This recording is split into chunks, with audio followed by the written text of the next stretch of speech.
बोलो रामचंद्र भगवान की जय। बोलो सीता माँ की जय। बोलो हनुमान जी की जय।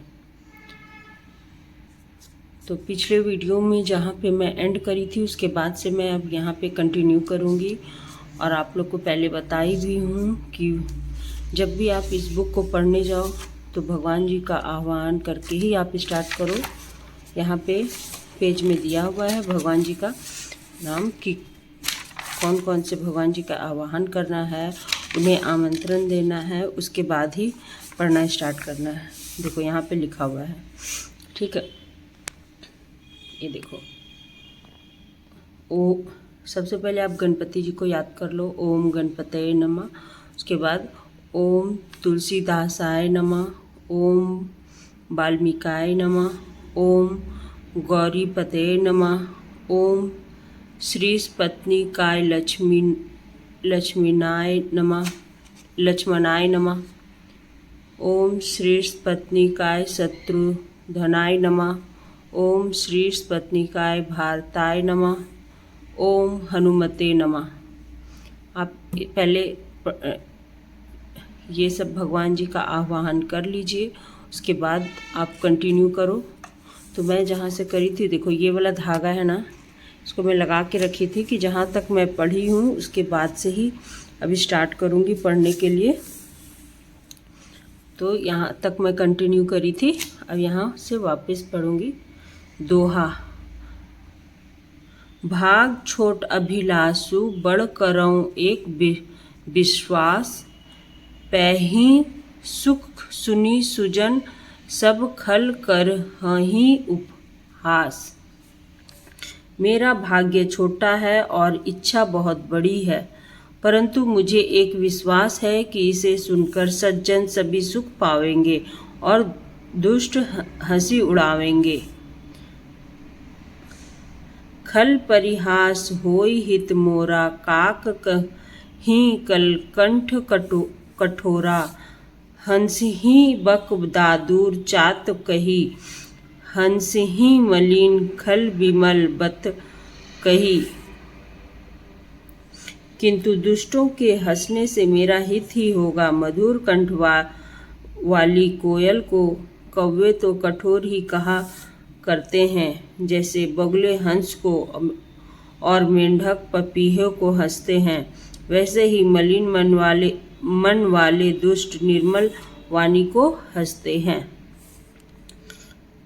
कबीत रसिक न राम पद नेहू, तिन कह सुखद हास रस एहू, भाषा नीति भोरी मति मोरी, हसीबे जोग हंसे नहीं खोरी।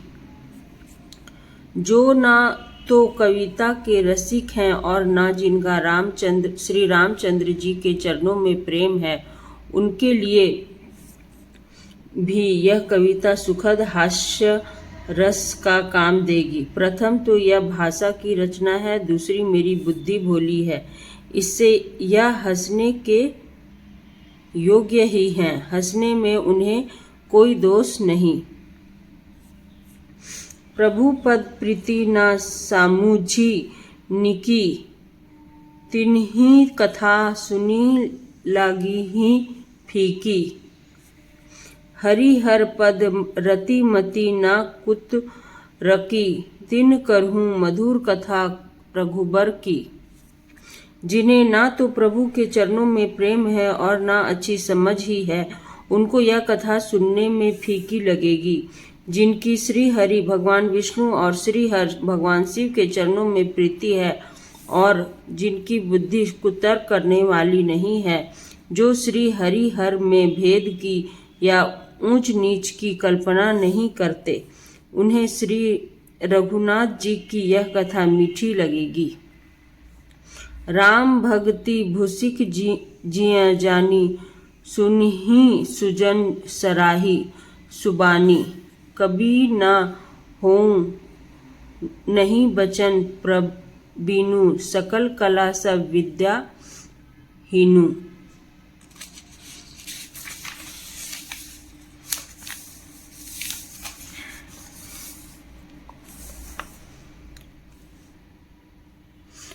सज्जनगण इस कथा को अपने जी में श्री राम जी की भक्ति से भूषित जानकर सुंदर वाणी से सराहना करते हुए सुनेंगे।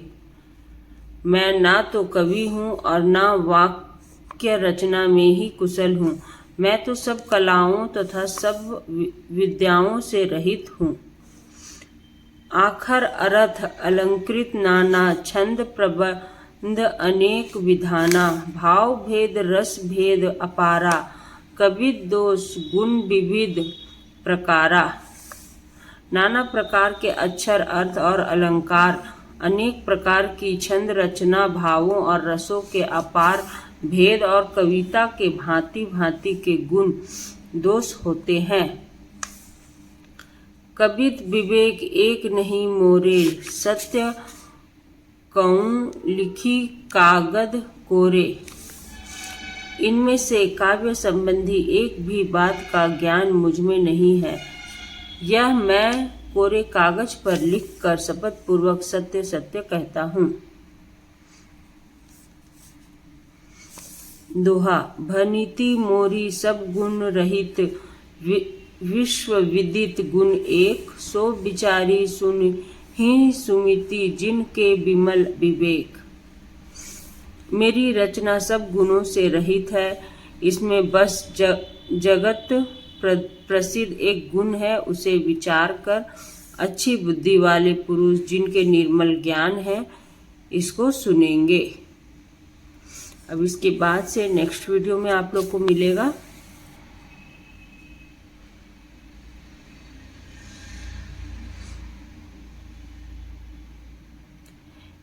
इस वीडियो में मैं कविता के साथ संस्कृत दोहे के साथ मैं हिंदी अर्थ भी पूरा पढ़ रही हूँ। आप लोग अच्छे से सुनो।